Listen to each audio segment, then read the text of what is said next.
रवि जी, आज आपने यहाँ पर एक प्रेस कॉन्फ्रेंस बुलाई है पार्टी की तरफ से एज ए ज़िला अध्यक्ष किश्तवाड़, तो क्या मसला है और क्या मुद्दे जो है वो आप हमारे सामने बयान करना चाहेंगे? पहले मैं आपका शुक्रिया अदा करता हूँ कि आप छुट्टी कम नोटिस में यहाँ पहुँचे।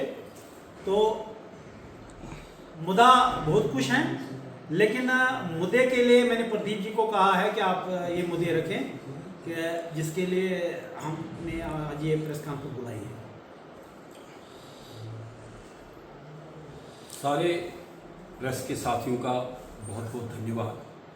आप बड़े कम समय में यहाँ तशरीफ़ लाए, और जब भी किश्तवाड़ के कोई बर्निंग इश्यूज़ होते हैं, ख़ासकर उस वक़्त आप छोटी नोटिस में भी किश्तवाड़ के इश्यूज़ के लिए यहाँ हाज़िर हो जाते हैं।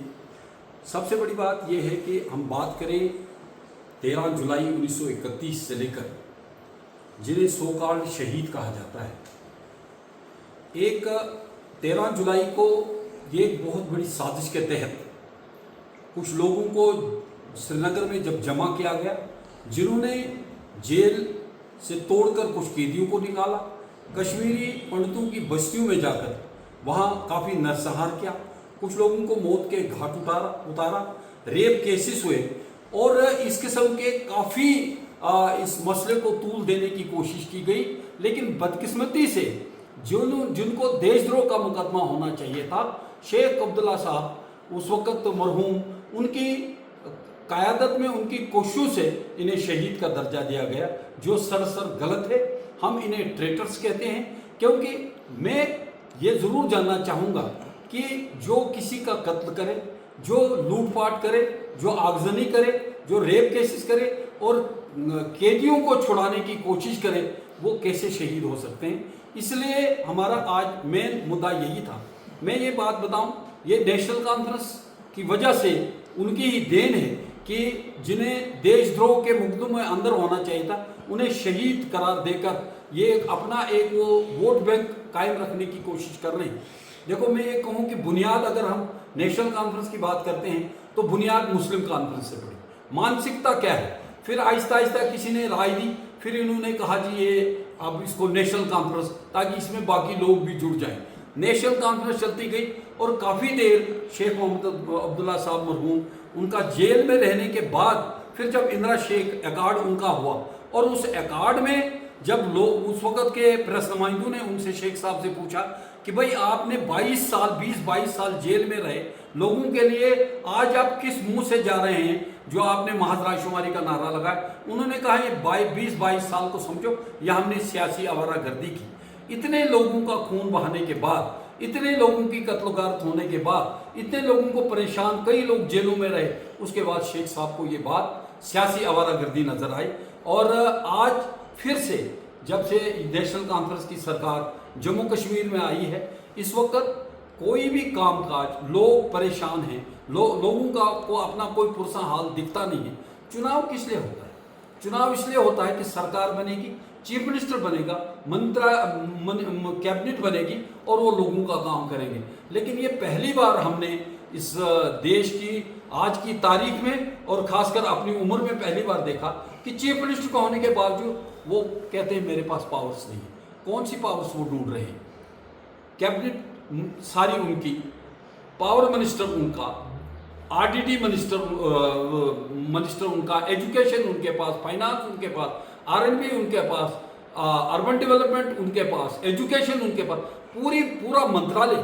क्या मैं एक बात पूछना चाहूँगा, पीएचई उनके पास, क्या वो फिटर को ये डायरेक्शन ऊपर से नहीं आ सकती कि आप कहीं पाइपें खुली हैं उनको जोड़ा जाए?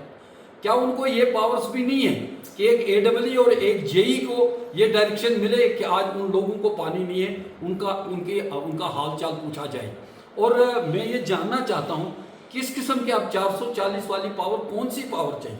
चीफ मिनिस्टर को अगर पावर नहीं, और जब उन्होंने चुनाव पहले लड़ने से इनकार किया कि मैं यूटी में चुनाव नहीं लड़ूंगा, बाद में हमें बात समझ नहीं आई कि किन वजूहात की बिना पर उन्होंने कहा जी मैं चुनाव लड़ूंगा, जबकि उनको पता था यूटी में कितने पावर्स है। एक होम डिपार्टमेंट अगर गवर्नर के पास है या कुछ एडमिनिस्ट्रेटिव सेटअप उनके पास है, बाकी मंत्रालय तो सारे काम करने का मन ही नहीं कर रहा है। ये एक अजीब कहानी बन चुकी है कि काम नहीं करना है, इल्ज़ाम दूसरे पर लगाना है और हाँ जी आज हमारे पास पावर नहीं है। इसी तरह से इन्होंने आज तक अपने आप जितने भी वो लीडरी के चोले हैं वो संदूकों में बंद करके एंटी इनकम्बेंसी ताकि हम पर न लगे, क्योंकि अब तो लोगों को सिलेंडरों की बात ही नहीं, वो राशन का ऐलान जो किया उसकी बात ही नहीं। आज लोग इतने परेशान हैं, इसलिए आज हमने ये प्रेस कॉन्फ्रेंस बुलाई थी। सफाई कर्मचारियों की बात करें, बात करनी है, सरकार बात करने के लिए तैयार नहीं। हमने ये नहीं कहा कि फौरी तौर से इनके मसलों को हल किया जाए। भारतीय जनता पार्टी ने जब असेंबली में वॉकआउट किया, शोर उठाया, तो पीएचई के डेली वेजरों के साथ बात की। और उसके बरक्स अगर हम देखें कि भारतीय जनता पार्टी ने, मैं ये कहता हूं, एक भी काम नेशनल कॉन्फ्रेंस अपने दौरे हुकूमत में आज और आज से पहले एक भी काम वो बताए कि हमने किया, वरना हम काम गिनाएंगे कि बीजेपी ने इस अपने दौरे हुकूमत में कितने काम किए। आज देखिए आप, इससे पहले हस्ती से लेकर कुली चौक तक सड़क की क्या हालत है, यह हमें समझ नहीं आ रहा है, दबाव भी नहीं डाल रहे हैं। तो मैं ये कहूँ, हमने 3 प्रोजेक्ट आज जो काम जिन पर चल रहा है, हजारों नौजवानों को वहाँ रोजगार मिला। किसको मिला, कोई, मैं नहीं कह रहा हूँ सारे नौजवानों को रोजगार मिला, अभी भी बड़े नौजवान बाकी हैं, उनके लिए भी हमारी कोशिश चल रही है। उनके लिए हम करथई प्रोजेक्ट की बात कर रहे हैं, उनके लिए मल्टीपर्पज रतननाग ताकि फिर पानी आए उसके लिए बात चल रही है। और भी कई प्रोजेक्ट यहाँ डुलस्ती सेकंड स्टेज उस पर काम चलेगा, वो बाकी नौजवान वहाँ भर्ती होंगे। नेशनल कॉन्फ्रेंस मुकम्मल तौर से फेल हुई, हमने डिग्री कॉलेज पार्डर में दिया, जबकि डिग्री कॉलेज ये स्टेट का नहीं, सेंट्रली फंडेड डिग्री कॉलेज पार्डर में मिला है, स्टेट की तरफ से नहीं। आईआईटी आज हम पार्डर में हैं। और ट्राइबल स्टेटस में बहुत छोटा था तो हम मांग सुनते थे, पार्डर के लोग ट्राइबल स्टेटस के लिए तप रहे थे, क्योंकि वहाँ जो बुद्धिस्ट हैं उनको ट्राइबल स्टेटस था और बाकी लोग तमाशा देखते थे, उनके पास ट्राइबल स्टेटस नहीं था।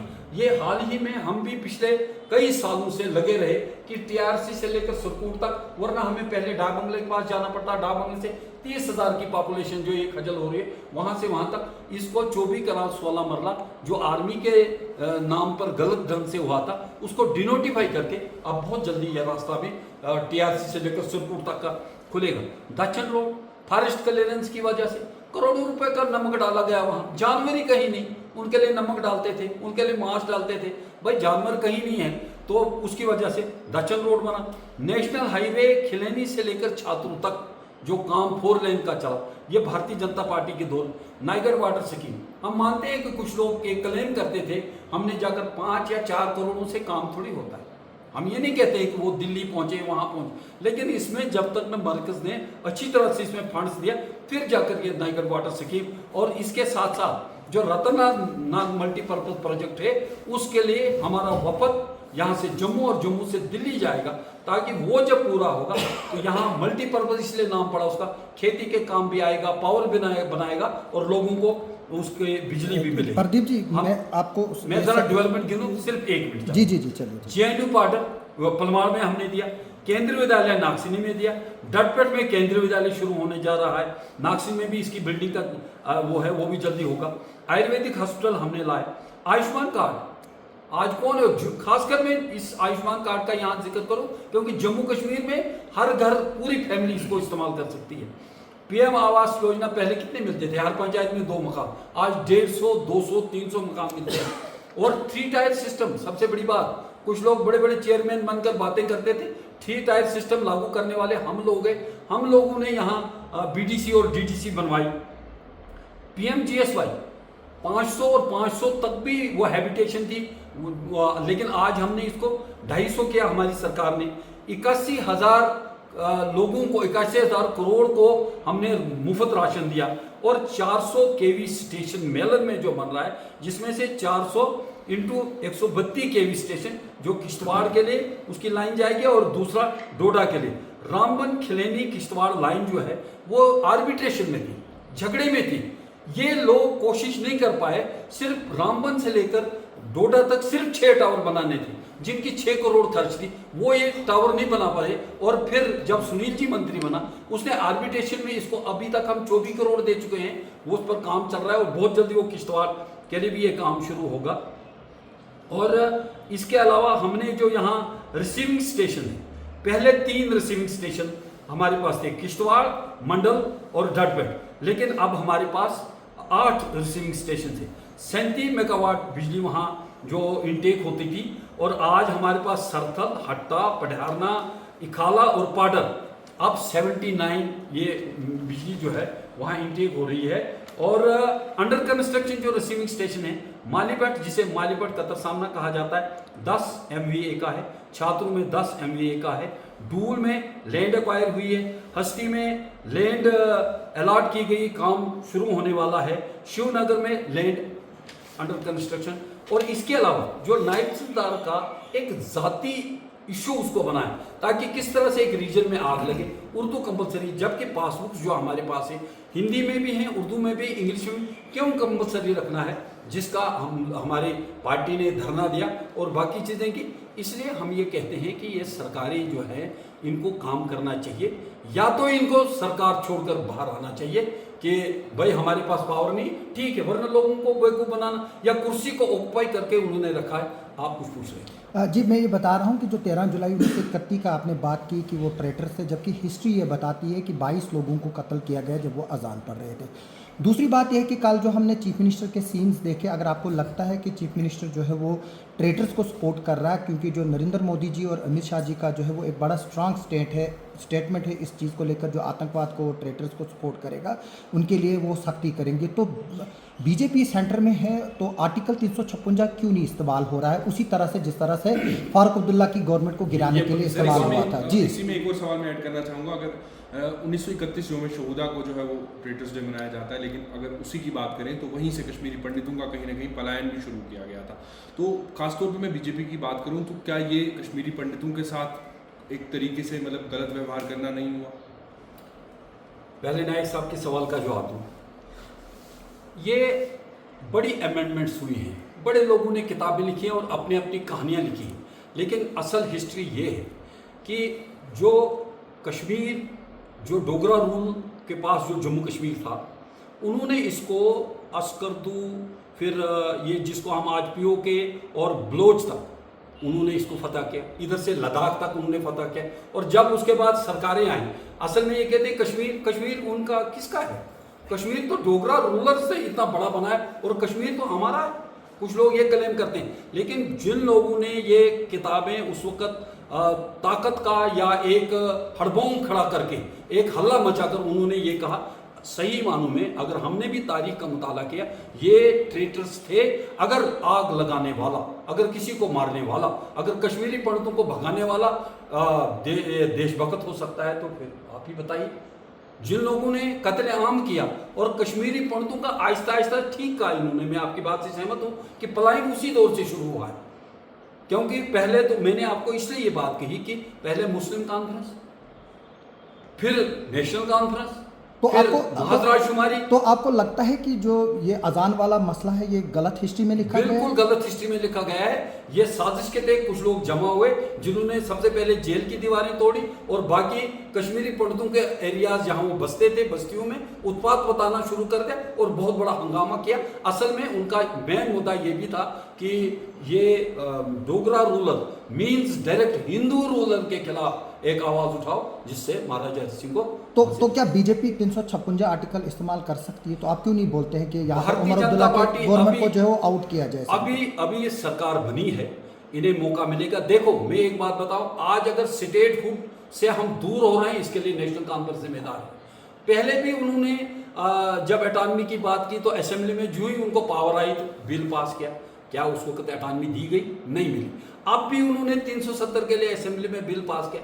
वही जोर जबरदस्ती वाला तरीका अगर वो करेंगे, ये लोगों को स्टेटहुड से दूर रखेंगे, माहौल को बिगाड़ने की कोशिश करेंगे। इन्हें दोनों फिरकों को, दोनों रीजनों को साथ लेकर जो ये काम करेंगे उसी में इनको कामयाबी मिलेगी। अभी समय नहीं आया है, समय वो भी आएगा जब इन्हें फिर उसका भुगतान करना पड़ेगा। Thank you. Bharatiya Janata party इतने प्रोटेस्ट कर रही है, कश्मीरी पंडितों का मुद्दा तो कहीं सालों से उठा रही है, वोट ले रही है, क्यों नहीं उनके हक के लिए भी प्रदर्शन करके आप कश्मीर में उनको जल्दी वापस लीजिए? कश्मीर में देखिए, जब तक ना हालात सुधरेंगे, लेकिन जहाँ तक कश्मीरी पंडितों का ताल्लुक है, उनको फ्री राशन, उनको बाकी जगहों पर सेटल किया गया, उनकी देखभाल की गई। सबसे बड़ी इंसान को इंसानी जान से ज़्यादा कोई कीमती चीज़ नहीं। किसी को करोड़ रुपया वो सामने रखेंगे, अगर उसकी गर्दन पर हम पिस्टल रखेंगे वो कहेगा नहीं पहले मेरी जान बचाओ। इसलिए जब तक ना कश्मीर में सिचुएशन ठीक हो, हालांकि हम काफ़ी हद तक कामयाब हुए। आज आपको पत्थरबाजी नहीं मिलेगी, आज आपको कैलेंडर हुर्रियत का चेंज मिलेगा, आज आपको कश्मीरी जो सेंट्रिक लीडरशिप है उनकी भाषा में बदलाव मिलेगा। काफ़ी हद तक हम कामयाब हुए, लेकिन अभी इस पर बहुत काम करने की जरूरत है। एक तरीके से आप मानते हैं अभी कश्मीर में हालात ठीक नहीं है, आपका कहना है कश्मीर नहीं, मैंने ये कहा हम काफ़ी हद तक कामयाब हुए हैं, लेकिन अभी कुछ काम करने की जरूरत है। मतलब इतने ही अभी हालात ठीक नहीं हुए, एक राष्ट्रवादी समाज जो वहाँ से भगाया गया, आपने हाल ही में देखा पहलगाम में किस तरह से एक बहुत बड़ा मैसेकर हुआ, देखा, तो लिहाजा उन चीज़ों को लेकर, लेकिन फिर भी सरकार की ये कोशिशें रही, टूरिज़्म फिर भी हमने लाने की कोशिश की, उन्हें पूरा तहफ़्फ़ुज़ देने की कोशिश की, लेकिन ये जो अलगाववाद है पाकिस्तान को काफ़ी उसके खिलाफ एक्शन लेने के बाद भी अब किसी का गला तो हम दबा नहीं सकते हैं, आदत से मजबूर है। लिहाजा वो कहीं न कहीं हमारे बॉर्डर काफ़ी लंबे हैं, जिन बॉर्डरों को पूरी तरह से वो फेंसिंग करना या सेव करना, कई जगहों पर सिर्फ पहाड़ हैं जहाँ पर आप फोर्सेस भी नहीं लगा सकते हो।